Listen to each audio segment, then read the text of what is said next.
فرض کریں اگر وزیر اعظم عمران خان کے خلاف تحریک عدم اعتماد کامیاب ہو جاتی ہے تو کیا ہوگا؟ کیا عمران خان کی اسی وقت چھٹی ہو جائے گی یا وہ مزید کچھ وقت کے لیے وزیر اعظم رہ سکتے ہیں؟ اگر ہاں تو کتنے وقت کے لیے؟ نیا وزیر اعظم کون ہوگا؟ نئی حکومت کتنے عرصے تک کام کرے گی؟ کیا قومی اسمبلی اپنی مدت پوری کرے گی یا پھر فوری طور پر نئے الیکشنز ہوں گے؟ اگر فوری الیکشنز نہ کرائے گئے اور قومی اسمبلی کی مدت بھی پوری نہ ہونے دی گئی تو پھر نئی حکومت آخر کتنے دنوں کے لیے بنے گی؟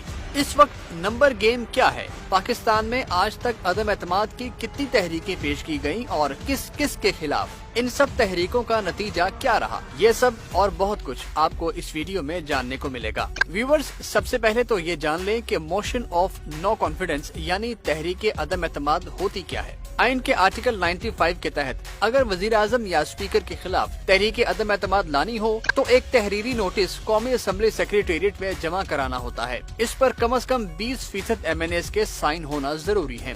اس وقت MNAs کی تعداد ہے 342۔ اس طرح اس نوٹس پر 69 MNAs کے سائن ضروری ہیں۔ یہ نوٹس ملنے کے بعد اسپیکر 7 دن میں ہر صورت ووٹنگ کرانے کا پابند ہے، مگر پہلے 3 دن میں ووٹنگ نہیں ہو سکتی، یعنی چوتھے سے 7ویں دن میں وزیر اعظم کی قسمت کا فیصلہ ہوتا ہے۔ اب بات وزیر اعظم عمران خان کے خلاف تحریک عدم اعتماد کی۔ اگر وزیر اعظم عمران خان کے خلاف 172 ووٹ پڑ جائیں تو وہ فارغ ہو جائیں گے۔ اس پر صدر مملکت قومی اسمبلی میں دوسری بڑی پارٹی یعنی نون لیگ کو حکومت بنانے کی آفر کریں گے۔ اگر نون لیگ بھی ناکام ہو گئی تو پھر تیسری بڑی جماعت یعنی پیپلز پارٹی کو اپنا وزیر اعظم لانے کی آفر کی جائے گی۔ اگر وہ بھی ناکام ہو گئی تو پھر صدر اسمبلی توڑ سکتا ہے۔ لیکن رکیے تو، اگر وزیر اعظم عمران خان کے خلاف تحریک عدم اعتماد کامیاب بھی ہو گئی تب بھی صدر مملکت انہیں کہہ سکتے ہیں کہ وہ اپنے عہدے پر کام کرتے رہیں، مگر صرف اس وقت تک جب تک نیا وزیر اعظم نہیں آ سکتا، اور جیسے ہی نیا وزیر اعظم الیکٹ ہو جائے گا اسی وقت عمران خان سے وزیر اعظم کا عہدہ خود بخود چھن جائے گا۔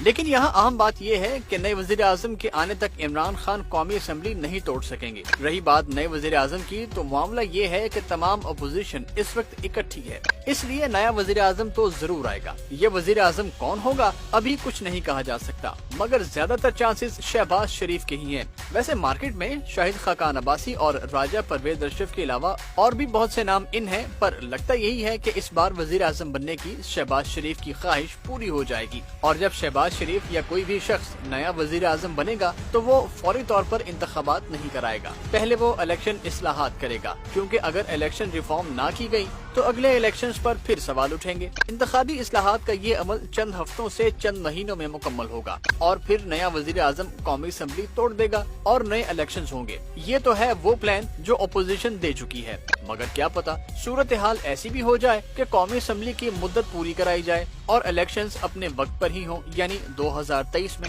اور اب بات نمبر گیم کی۔ وزیر اعظم بننے کے لیے 172 ووٹ چاہیے ہوتے ہیں اور اپوزیشن کے پاس اس وقت تک 162 ووٹ ہیں۔ یوں اپوزیشن کو صرف 10 ووٹ چاہیے اپنا وزیر اعظم لانے کے لیے، جبکہ اپوزیشن کا دعویٰ ہے کہ اسے تحریک انصاف کے 24 ناراض MNAs کی حمایت حاصل ہے۔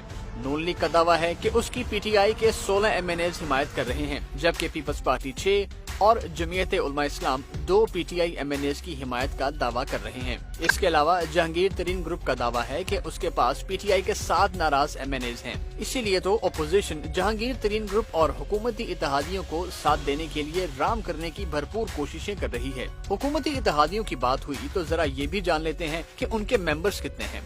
MQM پاکستان کے MNAs کی تعداد ہے 7، قاف لیگ اور بلوچستان عوامی پارٹی یعنی باپ کے ہیں 5 GDA کے ہیں 3 اور عوامی مسلم لیگ کا 1 MNA۔ مزے کی بات یہ ہے کہ اگر PTI کے ناراض MNAs وزیر اعظم عمران خان کے خلاف ووٹ دیتے ہیں تو ہو سکتا ہے وہ نااہل ہو جائیں، مگر اتحادی جماعتوں کے MNAs کو نااہل ہونے کا کوئی خطرہ نہیں ہے۔ حکومت ہر ممکن کوشش کرے گی کہ PTI کے MNAs قومی اسمبلی اجلاس میں جائیں ہی نہیں، کیونکہ نمبر پورے کرنا اپوزیشن کا کام ہے، اور اگر PTI MNAs اجلاس میں چلے گئے تو پھر ظاہر ہے انہوں نے ووٹ وزیر اعظم عمران خان کے خلاف ہی دینا ہے۔ اور اب بات ماضی کی موشنز آف نو کانفیڈنس کی۔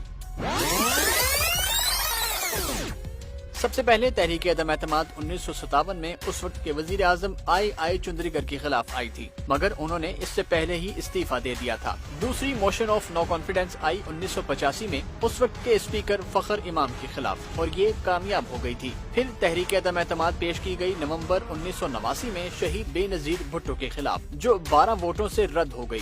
اگلی موشن آف نو کانفیڈنس 2006 میں شوکت عزیز کے خلاف آئی مگر ناکام ہوئی۔ 2018 میں اس وقت کے وزیر اعلیٰ بلوچستان نواب ثناء اللہ خان زہری کے خلاف تحریک عدم اعتماد آئی، مگر انہوں نے اس سے پہلے ہی استعفیٰ دے دیا۔ اگلے ہی سال چیئرمین سینٹ صادق سنجرانی کے خلاف آنے والی تحریک عدم اعتماد بھی ناکام ہوئی۔ اگر آپ کو یہ ویڈیو پسند آئی ہو تو اسے لائک اور شیئر ضرور کریں۔